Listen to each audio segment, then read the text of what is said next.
देखिए ये भौतिक विज्ञान का आज मैं आपको कम से कम 50 प्रश्न दे रहा हूँ जो बहुत ही इम्पोर्टेंट होगा, और ये बोर्ड में इसमें से आना ही आना है। पहला कह रहा है चांदी का पारा विद्युतांक के कंपा, यानी ये हो जाएगा सर, अनंत होता है इसका उत्तर। और इसमें जो है ये जो एन पी एन जो है ये दिखा रहा है चित्र, इसमें जो है आंसर जो है ये होगा सेकेंड। और समझ में सर, ये जो है ये जो पतला प्रिज्म है इसका आंसर जो है 2 आएगा सर, ये वाला सेकेंड। इसको आप पढ़ लीजिए, इसका आंसर इतना आएगा। ये मैं आपको बता दूं, ये थोड़ा सा सस्पिशन है, लेकिन मैं कंफर्म कर रहा हूं कि इसमें ज़्यादा गुण जो है नाभिकीय संलयन का आ रहा है। इसमें देखिए कई ठो लड़के लगाए हैं लोग, तो नाभिकीय विखंडन नहीं होगा ये। हालांकि इसमें विखंडन हो रहा है, मेरे हिसाब से तो नाभिकीय विघटन हो जाएगा, लेकिन किताब में ये लिख रहा है नाभिकीय संलयन। इसमें जो है कह रहा है कि निम्नलिखित में से कौन सा मूल कण नहीं है, तो इसमें जो है अल्फा कण जो होता है वो मूल कण नहीं होता है, ठीक है। और ये सवाल जो है इसका उत्तर ये होगा सर, यन बड़ा होगा यन आर से, ठीक है ना, तो ये उत्तर होगा। देखिए ये भी 1 नंबर का प्रश्न है। कह रहा है कि विद्युत चुंबकीय तरंग की कोई 2 विशेषता लिखिए। मैं आपको आसानी से बता दे रहा हूँ विशेषता इसका।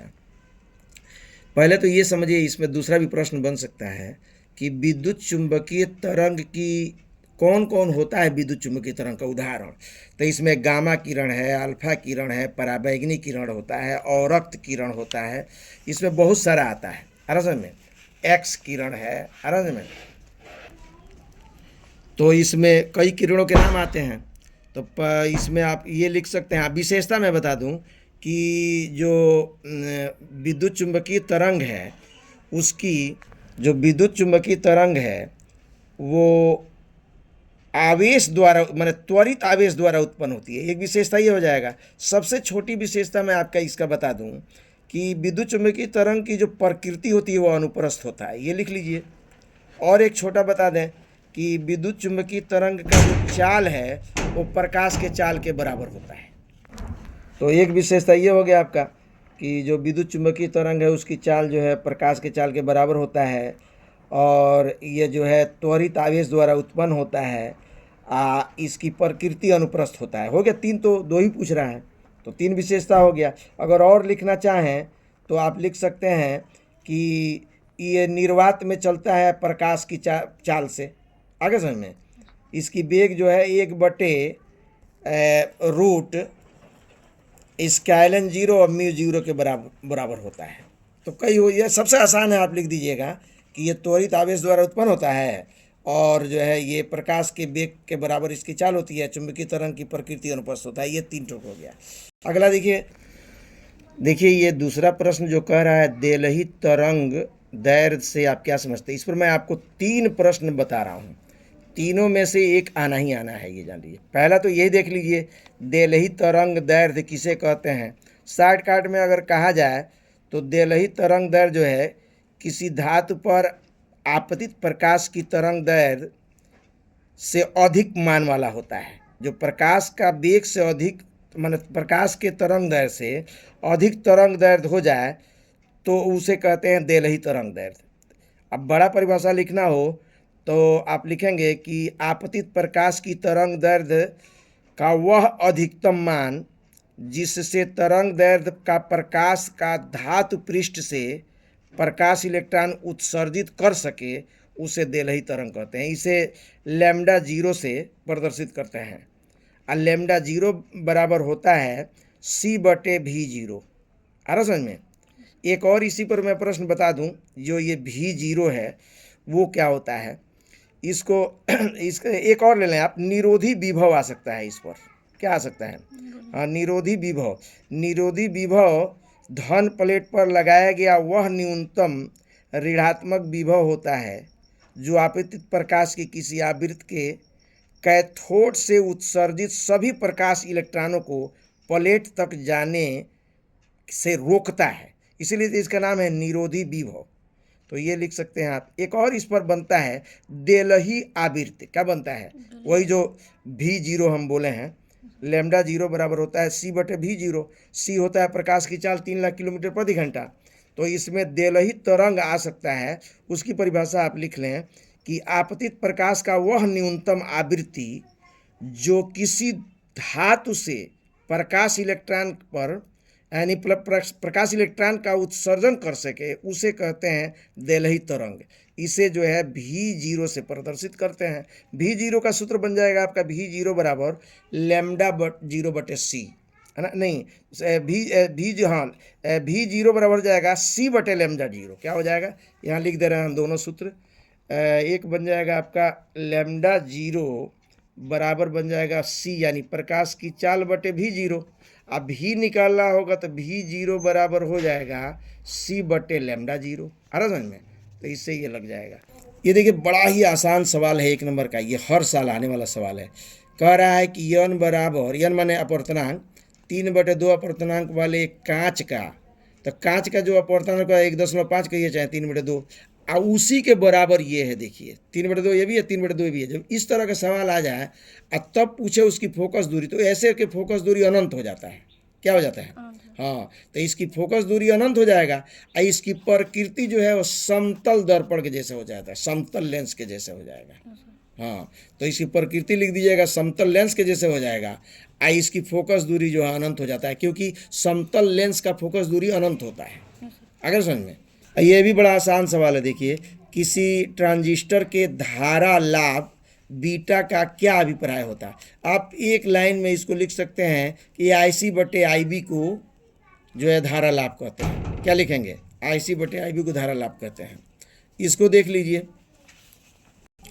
देखिए ये कह रहा है कि यन ऊपर 14 नीचे 7 नाभिक पर कूलाम में आवेश की गणना कीजिए। बड़ा आसान है सर। ऊपर वाला परमाणु भार कहलाता है, मेरे वीडियो में जाके देखिए। नीचे वाले को, ऊपर वाले का 2 नाम है, परमाणु भार या द्रव्यमान संख्या। नीचे वाले का 4 नाम होता है। इलेक्ट्रॉन भी तो इसके बराबर होगा, प्रोटॉन भी इसी के बराबर होगा, परमाणु क्रमांक भी इसी के बराबर होगा, अब परमाणु संख्या भी इसी के बराबर होगा। तो जो प्रोटॉन है ना, ये प्रोटॉन की संख्या, इसी में चाहे इलेक्ट्रॉन इसी को होगा। तो इलेक्ट्रॉन पर कूलाम में आवेश पूछ रहा है ना, चाहे इलेक्ट्रॉन से निकालिए चाहे प्रोटॉन से। तो ये 7 आप लिख लीजिए यहाँ। ठीक हो गया? इसमें आप गुणा कर दीजिए एक इलेक्ट्रॉन पर या एक प्रोटॉन पर जितना आवेश होता है, यानी 1.6 × 10⁻⁻⁹ ठीक हो गया? अब इसका 16 से गुणा कर लीजिए। 7 × 6 = 42 और 7 × 7 = 11। तो 11.2 × 10⁻⁹ ये भी सही है। एक अंक पर दशमलव लगाएंगे तो 1.12 × 10 पर अब ऋण 18 हो जाएगा कूलाम। तो ये कूलाम में पूछ रहा था, तो ये आंसर होगा सर 1.12 × 10 पर ऋण 18। ये देखिए क्या कह रहा है, 1 हेनरी स्वप्रेरकत्व की परिभाषा दीजिए। इसमें मेरा परिभाषा आप ले लें, एकदम छोटा परिभाषा, कि प्रति सेकेंड, क्या लिख रहे हैं, प्रति सेकेंड 1 एम्पियर की धारा में अगर परिवर्तन 1 वोल्ट हो तो उसे 1 हेनरी कहेंगे। आ रहा समझ में? हाँ, ये लिख लीजिए, आराम से लिख लीजिए, बहुत धीरे से बोल रहे हैं। प्रति सेकेंड 1 एम्पियर की धारा में परिवर्तन 1 वोल्ट हो तो उसे 1 हेनरी कहते हैं। देखिए ये सवाल जो है बड़ा बढ़िया सवाल है। ये आता है हर साल इस तरह का कि 45 इलेक्ट्रॉन वोल्ट यानी ईवी ऊर्जा का 1 इलेक्ट्रॉन इतना मीटर प्रति सेकेंड की तीव्रता से। तो इसको देखिए 2 नंबर का है सर। इसका आंसर मैं यहाँ लिख दे रहा हूँ, आप इसको लगा लीजिएगा, है ना। इसका आंसर आएगा 7 × 10⁻⁶ मीटर। कितना आएगा? 10⁻⁶। ये इससे लगभग में आएगा 7.1 कर लीजिए। 7.1 × 10⁻⁶ मीटर ये त्रिज्या आएगा सर इसका। समझ रहे ना? देखिए सर, ये सवाल तो सिद्ध करना है, यानी इतना सूत्र लाना है ना। द्रव्यमान लिखा है, एम द्रव्यमान तथा क्यू आवेश के एक कण एक समान विद्युत क्षेत्र पर ई में है ना। ई मतलब विद्युत क्षेत्र की तीव्रता है, तो इतना लाना है ये सूत्र। तो इसको आप जो है हल कर लें, है ना, मेरे वीडियोस देख के। और यहाँ आ जाइए, ये देखिए बड़ा आसान सवाल है कि एक दूरदर्शी की आवर्धन क्षमता 9 है, जब इसे समानांतर किरणें इस पर मैंने डाली जाती हैं तो कह रहा है कि अभिनेत्र लेंस और विदृश्यक लेंस की फोकस दूरी। मैं आपको बता दे रहा हूँ कि अभिनेत्र लेंस की जो फोकस दूरी होगी, यानी ई ऑफ ई, जो ई ऑफ ई होगी, है ना, ई ऑफ ई जो है ये होगा आपका 2.22, यानी ये अभिनेत्र लेंस सेंटीमीटर। और ई ऑफ ओ यानी अभिदृश्यक लेंस आएगा 18 सेंटीमीटर। कितना आएगा कि अभिदृश्यक लेंस ज़्यादा होता है ना, तो इसको आप लगा लें सूत्र से, ये जो है आपका लग जाएगा। ये देखिए क्वेश्चन कितना इम्पोर्टेंट है, आ रहा समझ में, इसको आप देख लीजिए। इस क्वेश्चन को देखिए आराम से। परमाणु क्रमांक और द्रव्यमान संख्या, यही द्रव्यमान संख्या यानी परमाणु भार। आप परमाणु क्रमांक यानी प्रोटॉन की परिभाषा लिखना है, जो ऊपर नहीं होता है, इसे लिखा जाता है। जैसे मान लीजिए यहाँ लिख दिए नीचे 7 ऊपर 14, तो ऊपर वाले को ये द्रव्यमान संख्या कहते हैं इसकी, तो इसकी परिभाषा लिखना है। इसको देख लीजिए आप लोग। ये तो शायद निकल गया है, इसको देख लीजिए। गेट सब निकाल दिया है, इसको छोड़ दीजिए। यहाँ आ जाइए, ये देख लीजिए क्वेश्चन, सब इम्पोर्टेंट क्वेश्चन है। इसको थोड़ा सा आप एक नज़र देख लें और देख के लगा लें इसको। ये तो आना ही आना है ये, इसको देख लीजिए बढ़िया से। ये देख लीजिए प्रश्न, अरे सुनो, तो इसको बढ़िया से देख लीजिए। फर्स्ट क्लास प्रश्न है, ये भी बढ़िया प्रश्न है। ये देखें ट्रांजिस्टर वाला, ये देख लीजिए 3-3 नंबर का प्रश्न है ये LCR, ये भी देख लीजिए, इसको देख लीजिए, ये प्रश्न देख लीजिए। ये जितना प्रश्न है आप अपने किताब से बढ़िया से लगा लीजिए, इसमें से लड़ना ही लड़ना है सर। ये है आपका एक क्वेश्चन, ये सर 5 नंबर का क्वेश्चन है। ये इन दोनों में से एक आना ही आना है। इसको देख लीजिए बढ़िया से, खूब बढ़िया पढ़ के लगा लीजिएगा। इसको लगाया है हम, आपको देखे होंगे आप लोग, ठीक है। ये आ जाइए, यहाँ आ जाइए, ये देख लीजिए, ये आ जाइए, इसको देख लीजिए। अथवा दोनों देखा करिए, ये नहीं कि एक देखें, करना वहाँ है तो एक करिएगा, लेकिन देखिएगा दोनों। ये दिखा दीजिए, ऐसा यहाँ तक 5 नंबर का है। ये जो हाइड्रोजन परमाणु वाला है, ऐसा सवाल हर साल आता है। देखिए भी 5 नंबर का है। अथवा करके ये देखिए विद्युत चुंबकीय प्रेरण, देख रहे हैं, ये बहुत इंपॉर्टेंट क्वेश्चन है। दोनों में से एक फिक्स है, ये हर साल आता है। तरंगाग्र जो है हर साल आता है सर, ये समझ में, तरंगाग्र हर साल आता है। इसको देख लीजिए, ये फिक्स क्वेश्चन मैं बता रहा हूँ आपको। आंसर लिखवाने लगूंगा तो 2-2 पेज का हो जाएगा, तो मैं पूरा नहीं, इस तरह से मैं आपको 40 प्रश्न दे रहा हूँ लगभग। देखिए ये लिखा है ना LED। मैं एक चीज़ आपको बता दूं, भौतिक विज्ञान में, रसायन विज्ञान में कुछ हेल्प दिया रहता है, जो इसमें यही लास्ट में दिया रहता है। इसको देख लीजिएगा, जैसे कि इलेक्ट्रॉन का द्रव्यमान कितना होता है, अरे समझ में, इलेक्ट्रॉन पर कितना आवेश होता है, प्लांक नियतांक, देख रहे हैं, ये सब ये हेल्प है आपको, ये हेल्प है। देखिए जो पेपर में ही दिया रहता है, इस हेल्प को आपको याद करने की ज़रूरत नहीं है, ये उसी में रहेगा। इसको देख लीजिए। देखिए इसका आंसर सर ये गलत लगा हुआ है, ये होगा पहला। और दूसरे का जो आंसर है वो तीसरा होगा, ये सही है। हैं, ये गलत है, ये सही है। यहाँ लगा, देखो ये लड़का यहाँ लगा, ये गलत है, ये सही है। ये इसका आंसर सर ये होगा, ये वाला वृत्ताकार। और इसका आंसर जो है वो ये होगा तीसरा, ये होगा, ये गलत लगाया है लड़का, ये होगा सर। इसको इधर कर दो। इसका आंसर जो है मेरे हिसाब से यही होना चाहिए, P = 0। ये लगाया था लड़का, ये गलत है। अब दूसरे का आंसर ये नहीं होगा, ये होगा, ये होगा K = 10। ठीक, आसान प्रश्न ये देख लीजिए 6 गो। पहला है लेंस की वाई में जो फोकस दूरी है और लेंस के द्रव में डुबाए गए इसमें अनुपात देखिए, तो आसान सवाल है ये। अगला देखिए, आसान सवाल है, आंसर भी बता देगा इन लोगों को, तो बता दे रहे हैं इसका आंसर। आंसर बता दें का? तो इसका आंसर लिख लीजिए। ये लिखा है ना विद्युत चालकता की परिभाषा और सूत्र, तो आप लिख लीजिए कि किसी पदार्थ की विद्युत धारा का संचालन करने वाली, जब मैंने करने की जो क्षमता होती है उसको विद्युत चालकता कहते हैं। किसी पदार्थ की विद्युत धारा का संचालन करने की क्षमता को विद्युत धारा कहते हैं। इसका सूत्र देख लीजिए। ये देखिए घ बड़ा आसान है। लिखा है कि प्रत्यावर्ती धारा परिपथ में जो है अमीटर कौन सा काम करता है? ये निकालता है सर RMS। क्या निकालता है? RMS निकालता है, यानी वर्ग माध्य मूल। आ रहा समझ में? हाँ, ये निकालता है। अंग कह रहा है कि होल पर आवेश होता है, धनात्मक आवेश लिख दीजिए। अब PN संधि डायोड में परिपथ संकेत क्या है? एक गैप्स होता है, तीर। आ रहा समझ में? जो होल पर जो धनात्मक आवेश होता है उसी पर एक तीर का निशान होता है। आप लिख दीजिएगा तीर का निशान होता है। क्या लिखेंगे? हाँ, जो एक रेखा को जुड़ा होता है, एक रेखा से जुड़ा होता है। आगे समझ में? कह रहा है कि रेडियो तरंग और सूक्ष्म तरंग में किसकी आवृत्ति अधिक होती है? रेडियो तरंग की अधिक, सूक्ष्म तरंग का अधिक होगा। बताएं क्या है? रेडियो तरंग का होता है 3 × 10⁹ से 3 × 10⁴ अरे समझ में? इसका होता है 3 × 10⁻11 से 3 × 10⁹ तो ये ज़्यादा हो रहा है ना, है? तो लिख दीजिएगा कि सूक्ष्म तरंग की आवृत्ति अधिक होती। क्या कह रहा है? 3 का कह रहा है नाभिक की द्रव्यमान क्षति और बंधन ऊर्जा को प्रभाव। ये तो परिभाषा है, आप आराम से देख लें किताब से। ये देखिए, इसको मैं लगा दे रहा हूँ।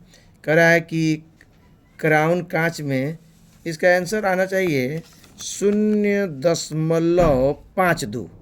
कितना आएगा? 0.52 मीटर या 52 सेंटीमीटर भी लिख सकते हैं इसको। ये ग कह रहा है PN संधि डायोड के अग्र अभिनत। ये देख लीजिएगा इसको, है ना? ये लगा दूं मैं? ये सवाल लग जाएगा। ये सूत्र होता है इसका कि अपवर्तनांक निकालना है ना, इसका प्रभाव पड़ता है। क्या लिख रहा है? अमीटर में शंट प्रतिरोध के मान को बढ़ाने देने पर उसके परास्त तथा क्या प्रभाव पड़ता है? नहीं, ये थ्योरी है, इसको देख लीजिए आप। ये देखिए, इस सवाल को देख लीजिए आप, बहुत आसान है, किताब से देख लीजिए। 3 नंबर का है, लगाने लगेंगे तो इसमें जगह नहीं है, बड़ा होगा। ये देख लीजिए, ये देख लीजिए, इसको मैं लगा दे रहा हूँ। ये आसान है, लगा दूँ मैं? हाँ। कह रहा है प्लास्टिक के गोली P जिसका द्रव्यमान इतना किलोग्राम है तो कितना कम होगा, ये ना कह रहा है। तो ये डायरेक्ट आंसर तो होगा नहीं, मैं लगा देना, लेकिन ये होगा लगभग आंसर 4 × 10⁻²। कैसे आएगा मैं बता दे रहा हूँ आपको। आप लगा देंगे N बराबर Q/E। तो Q जो है वो होता है आपका 4.6, नहीं 6.4 × 10⁻21 होता है। और इलेक्ट्रॉन पर आवेश होता है 1.6 × 10⁻19, यही ना होता है। तो अब आप क्या करेंगे, इससे काट दीजिए, ये हो जाएगा 4 दशमलव कट गया, 64। आइए जाके इसमें से घट जाएगा तो 10⁻²। सही तो है ये? हाँ, इतना जो है सामान्य से अधिक होगा सर, यही उत्तर सही है। इतना उत्तर जो है सही है। 4 ये बहुत ही इम्पोर्टेंट प्रश्न है, इसको खूब ठीक से देख लीजिए, जो हर साल आता है कि विद्युत चुंबकीय तरंग क्या है। अभी मैं बताया हूँ आपको, ऊपर 1 नंबर में बताया हूँ कि विद्युत चुंबकीय तरंग जो है वो क्या होती है, उसका चाल प्रकाश के चाल के बराबर होता है आरज में, और वो आवृत्ति से उत्पन्न होती है। ये देखिए 5 का क देख लीजिए, बहुत ही इम्पोर्टेंट है, आप समझ ना। व्यक्तिकरण जो है हर साल आता है, उधर भी दिया था, है ना। इसको लगा देखा, ये उत्तर बता दे रहा है, मेरे मोबाइल में है, आरज में। ये लगा लीजिएगा इसको, इसका उत्तर मैं लिख दे रहा हूँ। इसका उत्तर होगा 7.72 है ना, 7.72 MEV, यानी उसमें 13.6 से गुणा करने के बाद, है ना। देखिए 3 नंबर का है, इसका मैं उत्तर बता दे रहा हूँ आपको। देखिए, चालक जब धारा की दिशा में होगा तो ये आकर्षण बल देगा। क्या देगा? ये आकर्षण बल। और जब उल्टा होगा तो प्रतिकर्षण बल देगा। तो इसमें लिख दीजिएगा आकर्षण बल, इसमें प्रतिकर्षण बल, और इसका आप वर्णन कर लीजिएगा थोड़ा सा। ये मैं अकेले ही एक वीडियो डाला हूँ, आप उस पर लिख दीजिएगा वीस्ट स्टोन आ जाएगा। एक सवाल लगाया हूँ मैं, ये हर साल आने वाला सवाल है। ये देख लीजिए, इसको देखिए, बहुत इंपॉर्टेंट सवाल है। देख रहे हैं? अथवा करके ये भी देखिए, इसको देख लीजिए, छुआ का, इसको लगा दें क्या? देखिए, इसका आंसर मैं लगाया हूँ इसको। इसका आंसर जो है, जो इसका तरंग दैर्ध्य आएगा वो आएगा 1.78 गुणे 10 पर ऋण 10 घात मीटर। कितना आएगा? हाँ, 10 पर ऋण 10 घात मीटर। ठीक है।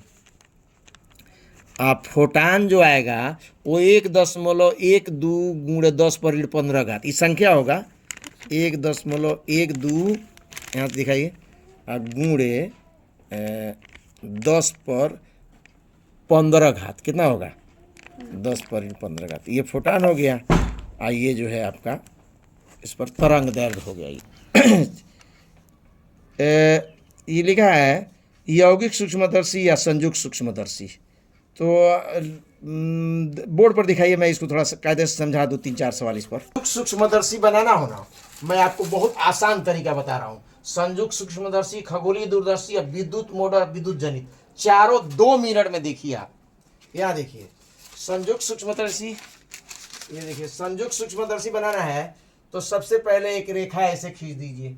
खींच दिया, और उसका क्या करिए, 3 लाइन ऊपर से 3 लाइन नीचे का खींचिए, या 4 लाइन कर लीजिए। 4 लाइन ऊपर से 4 लाइन नीचे तक, इसमें 2 लाइन ऊपर से 2 लाइन नीचे तक।